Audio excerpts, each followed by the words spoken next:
सबरी माता बड़ी महाभागवत, इनके प्रसंग को भक्तमाल जी में वर्णन किया कि ये जब ब्याह के योग्य हुई तो चूंकि सबर जाति से प्रकट हुई इसलिए इनको संबोधन में शबरी कहा गया।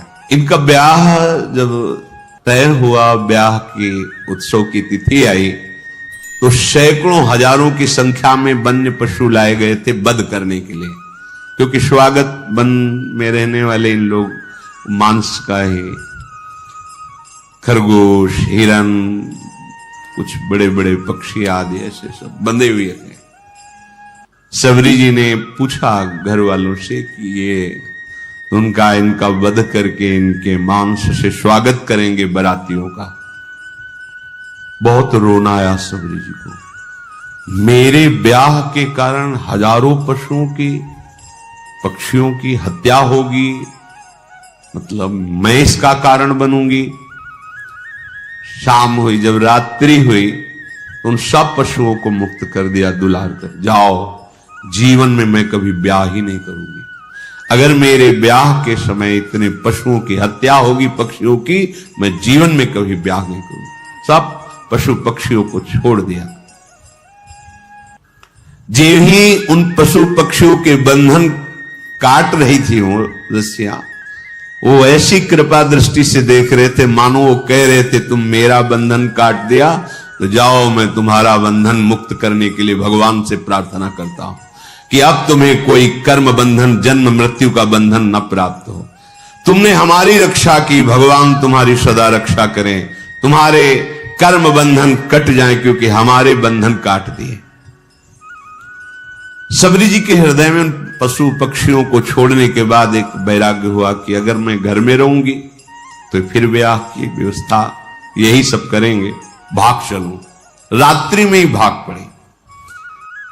शबरी का महान पुण्य उदय हो गया, भाग निकली। बड़ा भाग्यशाली वही है जो संसार से भाग पड़े भगवान की तरफ।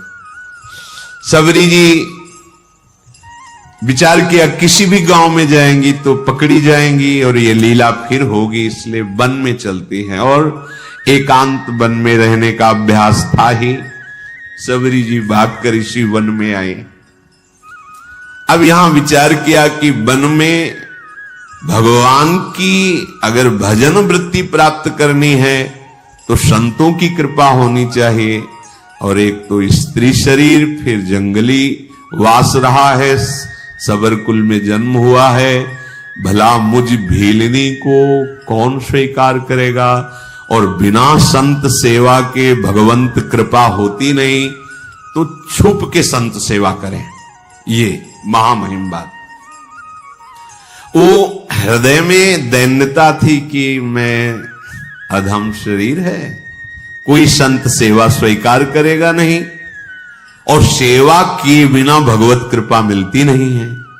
इसलिए वो रात के आखिरी पहर में उठते और देखा कि सेवा के लिए जब ऋषि हवन करते हैं तो उनको लकड़ियों की आवश्यकता होती है, रसोई अमनिया करते हैं तो लकड़ियों की। तो दिन में लकड़ियां चुपचाप जंगल से बिनती और रात में छोटे छोटे गट्ठर करके ऋषियों के आश्रम में रख आती, और जहां से ऋषि सरोवर में आकर स्नान करते वो मार्ग सोहनी लगा देती, कंकड़ कांटे आदि बीन कर अलग कर देती। अब सब ऋषियों को लगा कोई संतों को सुख देने वाला कौन है जो ऐसी सेवा करता है। प्रातः काल सरोवर में आने जाने वाले को एकदम स्वच्छ मार्ग, एकदम कौन है ऐसा करता है। सब ऋषि प्रातः काल जब स्नान करने जाते तो सोचते, पर वो तो रात्रि में सेवा करके चली जाती एकांत में। ये कौन ऐसा है जो बड़ा भारी सुख प्रदान कर रहा है। देखो भगवान की कृपा से सेवा में रुचि होती है। सबरी जी ऐसे संत सेवा करने लगी। अब मन में उनके बहुत दैन्यता थी कि अगर किसी की दृष्टि पड़ गई तब तो उनको बड़ा दुख होगा कि अधम और ऐसा उसके हाथ की लकड़ी बीनी हुई है। बहुत उनके हृदय में ये बड़ी कृपा। ये जो अहंकार भरा होता है, मैं अमुक श्रेष्ठ कुल का और मैं ये मैं भगवान को पसंद नहीं है। मतंग जी ने विचार किया कि ये कौन है जो आकर के हमारे चोरी कर रहा है। चोरी का तात्पर्य होता है भजन चुराना।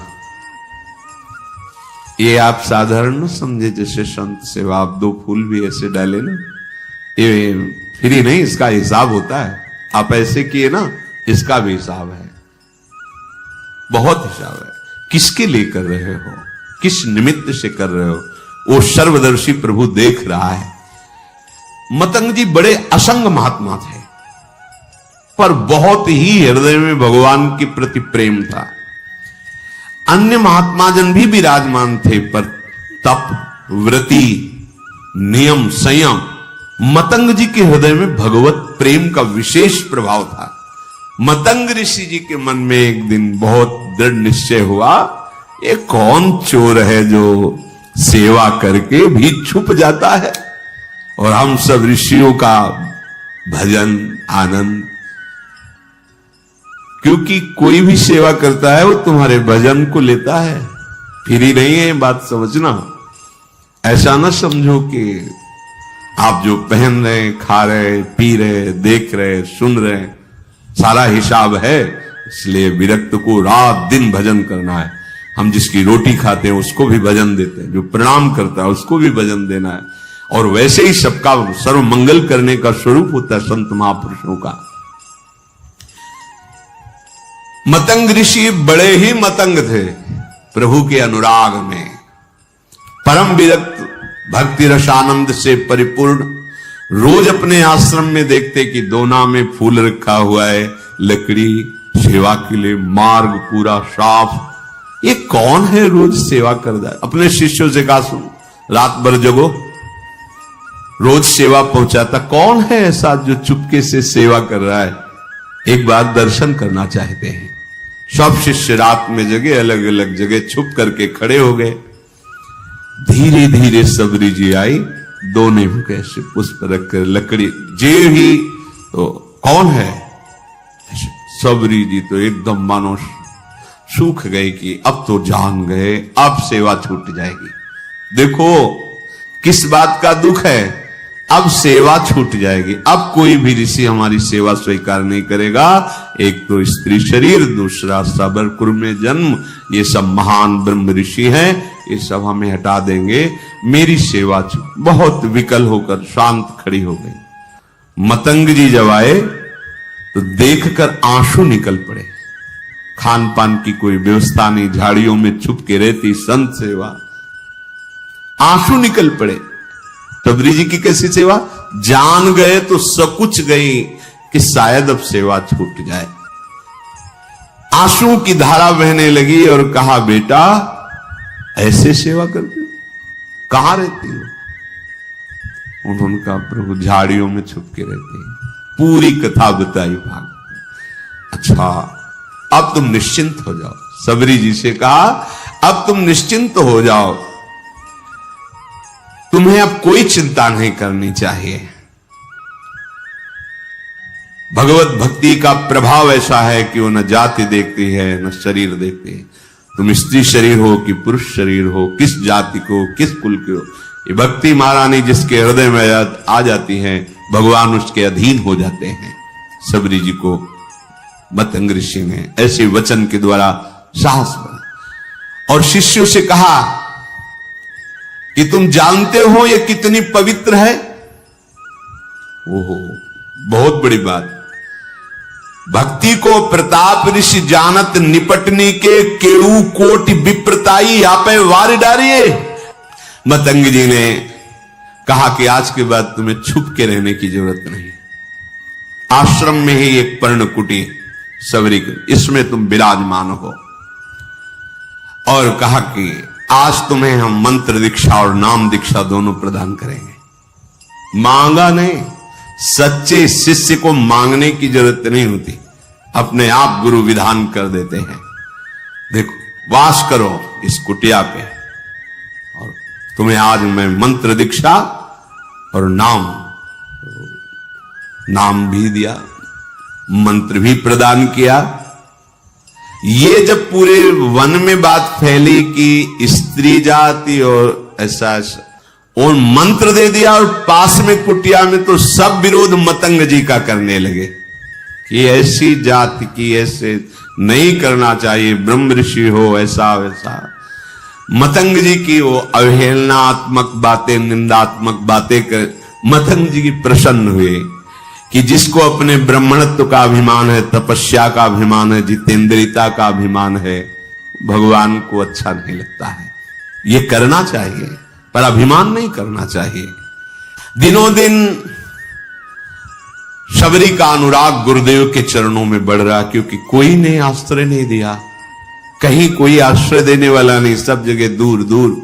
गुरुदेव ने नाम मंत्र तो गुरुदेव के चरणों में अपार प्रेम शबरी जी का। एक दिन आकाशवाणी हुई मतंग जी के लिए कि आपने जो शबरी को स्वीकार किया, इससे भगवान बहुत प्रसन्न हुए हैं। भगवान की प्रसन्नता का हेतु है कि अभी विमान आने वाला है और आप सीधे भगवान के धाम को जाएंगे। उसी समय विमान उतरा, मतंग ऋषि भगवान के धाम जाने को उत्सुक है, भगवान का साक्षात्कार होगा, भगवान के समीप रहने को मिलेगा। शबरी जी रो पड़ी, गुरुदेव आपकी सिवा तो इस वन में कोई मुझे नहीं चाहता, अगर आप चले गए तो भगवान हमारे तो प्राण ही चले गए। तो जो गुरुदेव ने बात कही बहुत जोर, गुरुदेव ने कहा आज तक मैंने तपस्या और मंत्र जाप, संयम नियम साधना, उन सब के प्रभाव से भगवान के धाम की प्राप्ति का अवसर है, लेकिन वो स्वयं धामी चलकर तुम्हारे यहां आएगा और तुम्हें दर्शन देगा। तुम चिंता मत करो बेटा, हम तो जा रहे हैं चलकर भगवान के धाम, लेकिन स्वयं धामी आएगा और यहां तुम्हें दर्शन देगा, निश्चिंत होकर के रहो। गुरुजी विमान पर बैठकर परम धाम गए, पर गुरु का वियोग असहनीय। कोई बड़े भाग्यशाली होते हैं जिनको संत या गुरुदेव से प्रेम होता है। कौन प्रेम करता है? कोई गुरु प्रेमी बिरला ही कोई होता है, बिरला ही। ऐसा गुरुदेव का वियोग कि अब जिया नहीं जा रहा। पर शबरी प्राण इसलिए नहीं त्याग रही कि गुरुदेव ने कहा है भगवान स्वयं आएंगे और दर्शन देंगे, बस इस आशा से जीवन रख रहे हैं। अब इतनी शिथिलता थी कि जो नित्य सेवा वो छोड़ नहीं सकती थी। वियोग में शिथिलता के कारण जब ऋषि स्नान करने जा रहे थे, उसी समय वो सोहनी लगा रही थी। तो जो ऋषि स्नान करने जा रहे थे, कोई सोहनी से छिटिक कर कंकड़ उनके चरणों में छू गया होगा, बहुत डांट। वैसे ही गुरु वियोग से दुखी थी। और ये बहुत बड़ा अपराध है, ये लोग जानते नहीं, जो अहंकार में होते हैं, मैं तपस्वी हूं, मैं इस कुल का हूं, मैं उस कुल का। अरे सब मायाकृत है। सच्चिदानंद प्रभु की भक्ति जो कर रहा है, उसकी चरण रज लो, चरणामृत लो। भगवान के अनुरागी जनों के प्रति ऐसा अनुराग, ऐसी भक्ति, ये बहुत धोखा हो जाता है, बहुत धोखा हो जाता है। ये ऐसा भारी अपराध है कि सिर्फ भक्त से ही क्षमा हो सकता है, भगवान भी क्षमा नहीं कर सकते। अब वो पुनः स्नान करने जे भी गए तो उसमें कीड़े पड़ गए सरोवर के जल में। शबरी जी को इतना धिक्कारा, तुझे दिखाई नहीं दे रहा, मैं आ रहा हूं, मुझे तेरे झाड़ू से कंकड़ छू गया। शबरी जी तो भाग पड़ी, एकांत में जाकर रोने लगी। वैसे ही गुरु वियोग से दुखी थी, इसीलिए विलंब हो गया था, नहीं तो रात में ही वो सोहनी लगाती थी। शबरी जी के हृदय को भारी दुख कि जो हमें वचनों के द्वारा समझाते थे, जो हमें चरणों का आश्रय, वो तो अंतर ध्यान है। अब यही है, ये महात्माओं को दुख पहुंचा, क्या करूं, गुरु ने आज्ञा की, नहीं तो अभी शरीर को छोड़ देती। ओ ये दुख भारी अपराध हो गया। उनको क्या कहा, अभागी, और रुधिरवत रक्तवत हो गया जल, और कीड़े, दुर्गंध आने लगी जल से तत्काल। तो उन्होंने मन में सोचा कि शबरी के कंकण स्पर्श का प्रभाव देखो कितना, तो उसका प्रभाव कि जल भी अपवित्र होगा। जब बुद्धि उल्टी होती ना, तो उल्टा ही चिंतन होता है। हृदय में शबरी जी गुरुदेव प्रदत्त नाम का मंत्र का जप कर रहे हैं। रोज तड़के उठकर मार्ग बुहारना और रोज पुष्प की पंखुड़ियां ऐसे पावड़े बिछाना, सुंदर निर्मल जल भर के रखना और सुंदर फल रखना। कि गुरुदेव ने कहा भगवान आएंगे, पक्का भगवान आएंगे। रात दिन गुरुदेव प्रदत्त नाम मंत्र का चिंतन, गुरुदेव ने कहा है भगवान आएंगे, इसका दृढ़ विश्वास। अब क्या भगवान के स्वागत में तो जंगल में यही है फल। तो सुंदर सुंदर बेर के जो वृक्ष थे उनसे ऐसे बेर लेती, पहले चखती, चखने के बाद वहां मीठे है तो उस बेर तो झूठे तो हो ही गए ना। चखने के बाद हाथ थोड़ी प्रक्षालन, जंगल है ये थोड़ी क्या कहा है कि हाथ में कमंडल धोना। ऐसा नहीं कि खा खा के बेर रखती थी, उस वृक्ष के मीठे है कि मेरे प्रभु को खट्टे न लगे तो ऐसे देखा, हाँ मीठे, फेंक दिए और नए फल लेकर के उनको ऐसे रखते। इसीलिए कहा गया है कि झूठे बेर। वैसे भी शास्त्रीय पद्धति में सबसे पहले भगवान को भोग लगा और प्रेम पद्धति में सबसे पहले अपने को पाना है। आप पहले पा लिए तो भोग लगाने लायक नहीं, लेकिन ये प्रेम है, उल्टा मार्ग है। यहां ये ज्ञान हमें नहीं था। ऐसा हो ही नहीं सकता कि प्रभु के लिए थाल सजा रहे पहले उससे ले, ऐसा कैसे? कोई पूछता तो उत्तर नहीं। ये तो इसी प्रेम नगरी का एक है, जिसके भी हृदय में जहां भी प्रेम, ये प्रेम का प्रभाव और स्वभाव है। मानसी गंगा में दंडोती परिक्रमा जब गुरुदेव के साथ लग रही थी गिरिराज महाराज की, तो मानसी गंगा में तो वहां एक सहतूत बेच रहा था, सहतूत नहीं से, तो श्री जी को भोग लगाने के लिए प्रक्षालन किया, बीन बीन के सही रखे। महाराज जी ने कहा थोड़े लो और पाओ, बताओ कैसे? हमको महाराज जी पहले श्री जी को भोग। बोले हमारे यहां पहले श्री जी नहीं, पहले तुम पा के बताओ कैसे, खट्टे अधिक खट्टे तो नहीं? वो देख लो महाराज। बोले जब हम कह रहे थे तुम पावला, हिम्मत नहीं पड़ रही थी कि श्री जी के पवा के बिना के पाया। कहा मीठे। बोले जाओ हाथ धो, आचमन करो, अब भोग लगाओ।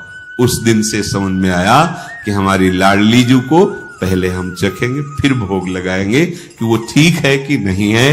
तो शबरी जी भी ऐसे, ये बेर पेड़ का कहीं खट्टा तो नहीं है, बाकट तो नहीं है, तो उससे पहले चखती और फिर वो बेर दोने में लेके फिर प्रभु के रोज बस पावड़े बिछाए, फल रखे और बैठ गई। सुबह से शाम प्रभु आएंगे। गुरुदेव ने कहा प्रभु बहुत दिन बीत गए पर अश्रद्धा नहीं हुई गुरु वाक्य पे। नहीं, गुरुदेव ने कहा प्रभु आएंगे। मार्ग में जाए रहे लोचन बिछाए को, नेत्र लगाए। गुरुदेव ने कहा है भगवान ऐसे ही बहुत दिन बीते मग जोहत, तो आ गए औचक सो मिटे सब सो गए। दूर से देखो भगवान आ रहे हैं, छुप गई। अभी तक तो इंतजार कर रही थी, जब देखा भगवान आ रहे तो छुप गई। मैं नीच अधम उनके सामने कैसे जाऊंगी, कैसे उनकी सेवा करूंगी? जो ऋषि कुछ दैन्य थे जिनको सबरी जी की भक्ति प्रिय लगती थी, उनसे भगवान पूछ लिए कि सबरी माता का आश्रम कहां है, कहां है सबरी माता? इतना पूछ के निहाल कर दिया, गए किसी के आश्रम नहीं। और जिनको अहंकार था तो वो सोच रहे थे, सुना तो था ही भगवान वनवास में आ रहे, तो उनको था कि भगवान आएंगे, हमारी दंडवत करेंगे, फिर आसन में हम उनको बैठाल कर स्तुति संस्कृत से करेंगे। वो बैठे ही रहे घर में। भगवान पूछ लेते सबरी मां किधर है, कहां विराजमान है। वो अपने को निहाल मानते, जिनसे भगवान पूछ लेते कहां है सबरी, किधर है सबरी रहते ऋषि। प्रभु यही मार्ग है, ये जो पावड़े बिछे सबरी जी ने बिछा, आगे जो मतंग ऋषि का आश्रम वहां सबरी जी विराजते। तो भगवान कहते जैसे सबरी जी के लिए एक पल समय करोड़ों कल्प के समान व्यतीत हो रहा है, ऐसे राम जी के लिए किधर है, मैं अपने कब भर नेत्र सबरी जी के दर्शन करूं। उधर सबरी जी जो सो वही भगवान सो। मतंग ऋषि के आश्रम में आए और जो शिष्य जन खड़े थे, कहां है सबरी जी, कहां भाग्यवान सबरी जी, मेरे नेत्र तरस रहे उनके दर्शन के लिए। सबरी जी ने जब ये वचन सुने तो जो हृदय में संकोच था दूर हुआ। आके साष्टांग दंडवत सबरी जी ने की, प्रणाम कर रहे, दौड़ पड़े। रघुनाथ जी ने जैसे माता को हृदय से लगाया जाता है, ऐसे सबरी मां को अपने नेत्रों से, अश्रु से सबरी को, हमारे भगवान का स्वभाव जो जान गया, भगवान शिव कहते हैं उमा राम स्वभाव जेहि जाना, ताय भजन तज भावना। करुणा समुद्र है ये, आप खुद भजन करोगे तब आपको पता चले। आपका हृदय जब थोड़ा सा भी प्रभु से अपनापन करेगा तो आप खुद समझ पाओगे प्रभु के सिवा कोई ऐसा प्यार करने वाला त्रिभुवन में नहीं है। भगवान ने सबरी जी का हाथ पकड़कर अपने समीप बैठा ला। ये प्यार, वो ऋषि कंकड़ छू गया तो कितना कड़ुआ बोल रहे, ए नीच जात, ये ऐसा। भगवान हृदय से लगाकर आंसुओं से अभिषिक्त करके अपने समीप सबरी जी को बैठा ला। सबरी जी को स्मरण आया कि जो प्रातः ही फल रखे थे प्रभु के लिए, दौड़ के गई, फल लाई। भगवान, वाह, मेरा वनवास का सारा कष्ट दूर हो गया तुम्हारे फल पाके, बड़ाई कर। भगवान ने कभी 56 भोग की बड़ाई नहीं की, कहीं भी ऐसा नहीं। उस बेर को पा पाकर कह रहे कि आज हमारे वनवास का श्रम दूर हो गया। कितने सुंदर स्वादिष्ट अमृतमय फल भगवान बड़ाई कर रहे हैं सबरी के द्वारा दिए, इसीलिए प्रशंसा कर रहे हैं प्रभु सबरी जी की। अब जब ऋषियों ने सुना कि आश्रम आने की तो बात जाने दो, इस गली में भी प्रभु नहीं आए, तब सबको लगा अंदर कि हमें लगता है कोई हम लोगों में तपस्या में त्रुटि हो गई क्या, क्योंकि सब तपस्या का फल तो भगवान है और भगवान आए ही नहीं हमारे घरों में। तो हमें चल के लोचन लाभ तो ले लेना चाहिए, भगवान के चरणों में प्रणाम करना चाहिए। सब ऋषि जो थोड़ा सा अपने में ब्रह्मणत्व, तपस्या, जितेंद्रियता आदि आदि मानते थे, उनको आना पड़ा। वो प्रभु के समीप आए, अब भी बुद्धि काम नहीं कर रही। प्रमाण मिल चुका है कि सबरी जी कितनी पावन है। उनके मन में आता है कि बड़ी समस्या पैदा हो गई है, अगर उस सरोवर का जल भगवान अपने श्री चरणों से स्पर्श कर दे तो निर्मल हो जाएगा और हम लोगों के प्रयोग में आ जाएगा, क्योंकि सबरी की अपवित्रता के कारण वो दूषित हो गया था। वो लोग भगवान को प्रणाम किए और भगवान बैठे हुए तो निवेदन किया। वो सब ऋषि लोग अभिमान त्याग कर भगवान के पास आए और भगवान से कहा कि प्रभु, इस सरोवर का जल जो है नीच जनों के द्वारा छूने से कीड़े पड़ गए, अपवित्र हो गया, तो हम ब्रह्म ऋषियों की सेवा में नहीं, आप अपने श्री चरण। तो भगवान ने कहा, नहीं, हम तो आप ऋषियों के चरण सेवक हैं, आप देखो अपना चरणामृत डाल करके, क्योंकि आप तपस्वी जितेंद्री ब्रह्म ऋषि हैं, हम तो आपके सेवक हैं, आप डाल के देखो। उनको लगा कि एक बार भगवान कह रहे थे, डाले जाके तो और दुर्गंध पैदा हो गई। आए, बोले प्रभु ठीक तो हुआ नहीं। तो बोले हमारे चरण से तो ठीक होगा ही नहीं। तुम कहा, नहीं प्रभु, आपके चरणों का प्रताप तो है ही, क्योंकि शिला छू गई तो अहिल्या के रूप में प्रकट हो गई, तो पानी तो बोले सही मानो, अगर हम चरण रख देंगे तो और बड़े बड़े कीड़े हो जाएंगे। अगर उसे स्वच्छ करना चाहते हो तो तुम सबरी के चरणामृत उतारो, तो फिर डालो जाके।